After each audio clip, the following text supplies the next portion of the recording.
most versatile streamers in existence. Tough crowd today, guys. Tough crowd. There we go, guys. We got another.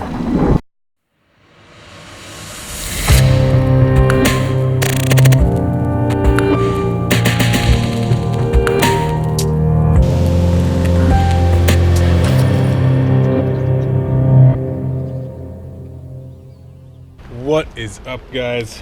Welcome back. What is up, guys? Welcome back. Do you ever start to record an intro and you're like, I don't know what the hell I want to say? No? Is that just me? Anyhow, guys, welcome back to the Connecticut Angler channel. I am out here today to film another installment of my 10-minute challenge series, which, if you're new to the channel, or if you need a refresher, is a challenge in which I give myself just 10 minutes from the subject stream to try to catch at least one fish. Now, catching a fish in just 10 minutes is not easy, guys. It involves skill, sure, but it also involves wisely selecting where you drop your line, and it involves a little bit of luck. So then, let's get on with it, guys. The question is, where am I today? Roaring Brook in Hartford County, Connecticut. I think this is Hartford County. Now, I was considering using the spinning rod today, but I don't know. I'm just winging it. I changed my mind. I think instead, I'm going to go with the fly rod here. But I am going to bust out my favorite fly, which I haven't really made use of anytime recently. The woolly bugger. I've said it before and I'll say it again. I think the woolly bugger is one of the most versatile streamers in existence. And if I could only choose one streamer for any given river that I might be on, it would undoubtedly be the woolly bugger. Ah, yeah, here we are, guys.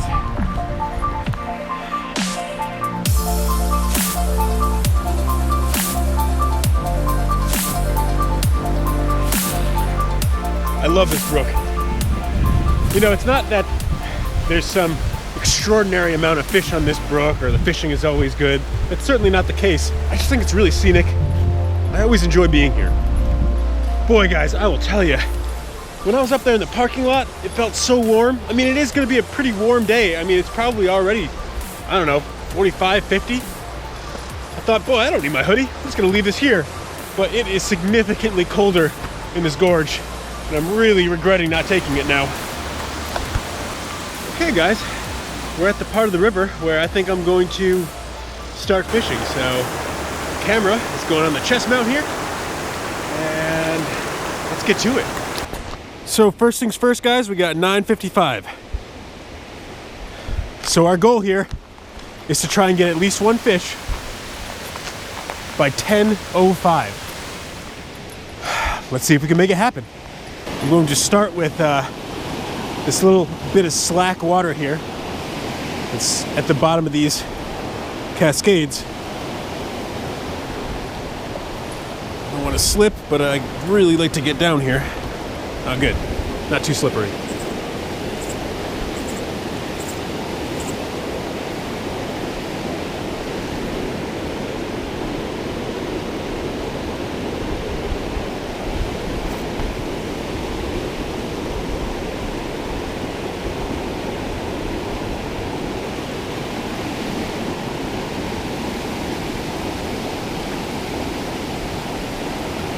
Okay, guys, nothing there. You know, ordinarily I'd like to put a couple more casts out there and really explore the area completely, but 10-minute challenge, guys. We don't have a whole lot of time. But if I'm gonna get a fish in 10 minutes or less, that means that I need to try a spot, give it a couple casts, and then pretty much immediately move on.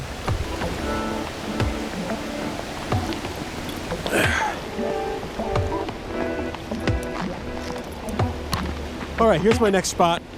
We got some decent seams in this area. We got the fast water coming down off these cascades and some slack water beside.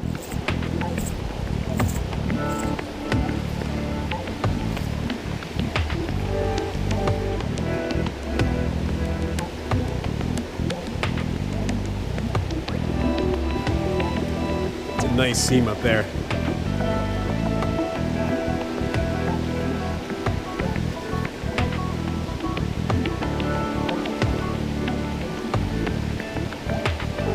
Okay, nothing there. Moving on.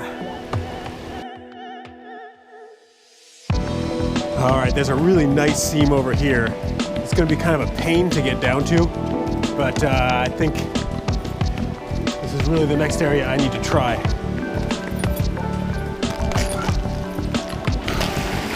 Yeah, okay.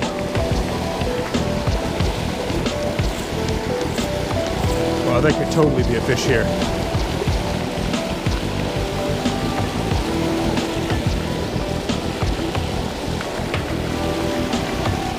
Boy, I thought I had a fish there, guys. It was just a snag.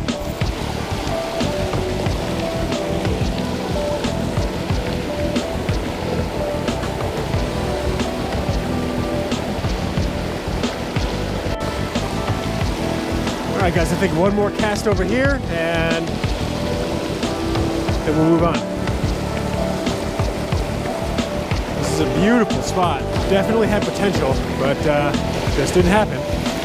So let's jump right on down here.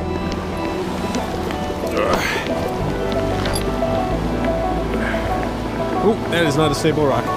Oh, damn. Okay, well, did not plan on getting my feet wet. That plan went out the window real quick right there. Damn. Whoa, guys, 10:05. Boy, this was rough. I thought we really had a chance at this, and instead, I ended up just basically taking a small swim and ultimately emerging empty-handed. But let's see if I can't hit a couple more spots and at least leave the river today having caught something, even if I did fail a 10-minute challenge.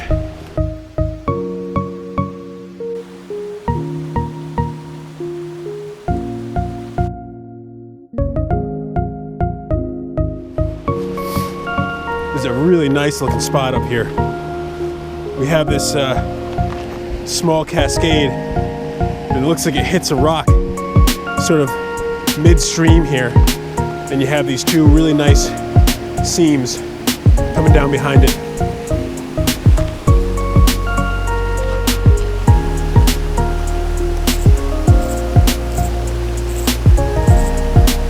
Now, if you guys are wondering how I've got this set up, like I told you, I'm using a black woolly bugger, but a lot of this water is pretty fast moving, so you know, a weightless setup just wouldn't have worked.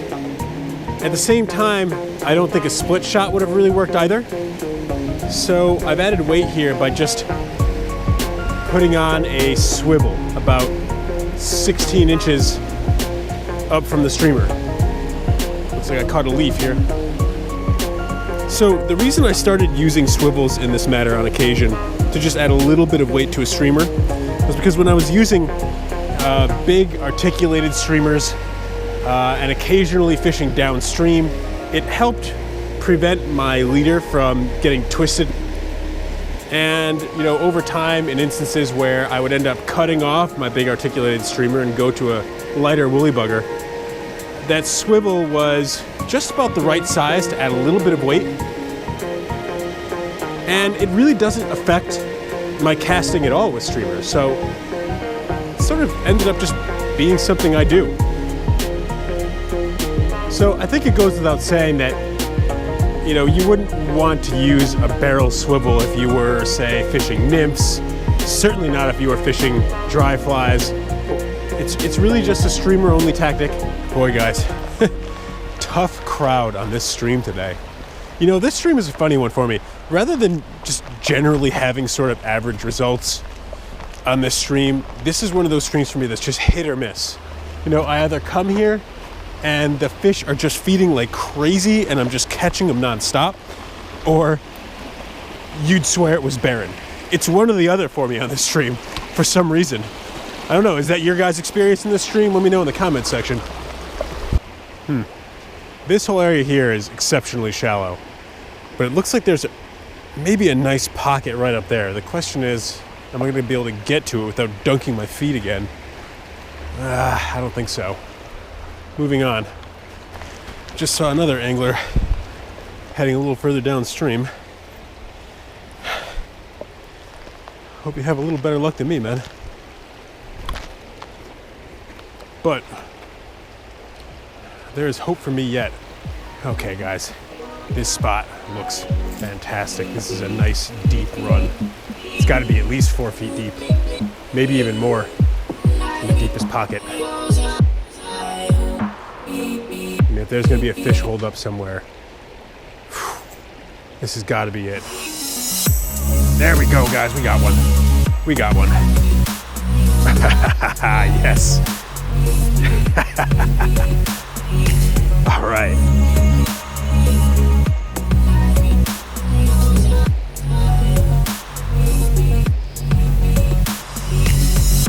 All right. There we go, guys. Well, I'll tell you, the moment I looked at that spot, I mean, if there wasn't going to be a fish there, there wasn't going to be a fish anywhere, guys. Bottom line.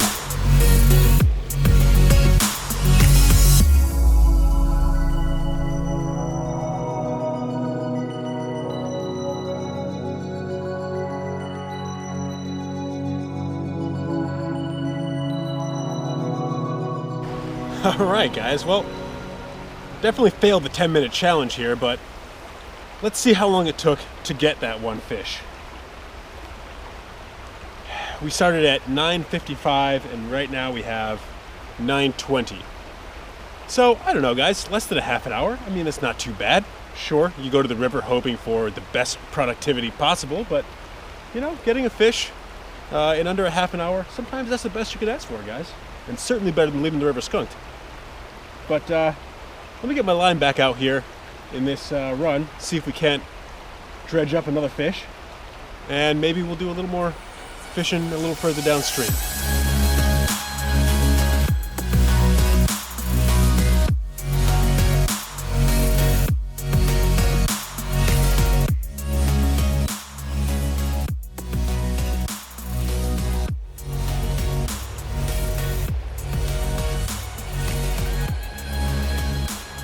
There we go, guys, we got another. This fish hit very, very lightly. Hey, the markings on these rainbows are really just beautiful.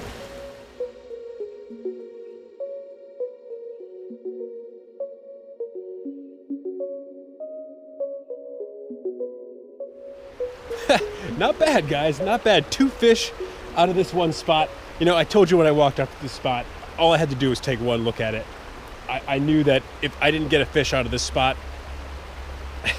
it was probably a pretty good indication I should just pack it in for the day. But yeah, 2 fish out of this spot. Now, I am kind of running low on time here. I do have things I have to do today. I should really pack it in right now, to be perfectly honest with you.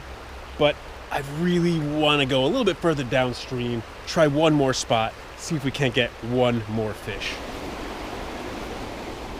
Put it right up at the bottom of this little cascade over here. I was really thinking we might have a couple rainbows sort of holed up in the pit at the bottom of these cascades. Oh, and now I am very badly tangled. I really don't want to lose this woolly bugger. Well, that was that, guys. Had to break my woolly bugger off. Now, I do have more. I could tie another on, continue fishing. I'm sure there's more fish downstream to be had. But I'm going to take losing this bugger as an indication that I should pack it in for the day and get on with all the other things I have to do, because I am liable sometimes to just kind of lose myself in the river here. And next thing I know,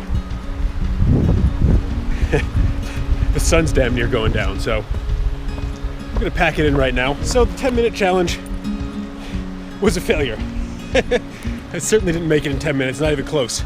But in fairly short order, we did manage to get 2 pretty rainbows from the woolly bugger. And guys, I say this all the time, but I'm gonna say it again. Any day that you leave the river and you haven't been skunked, that's a win. Anyhow guys, I hope you enjoyed the video. If you did, make sure to hit that like button. And if you like what I'm doing out here, subscribe. This is the Connecticut Angler, and that's a wrap.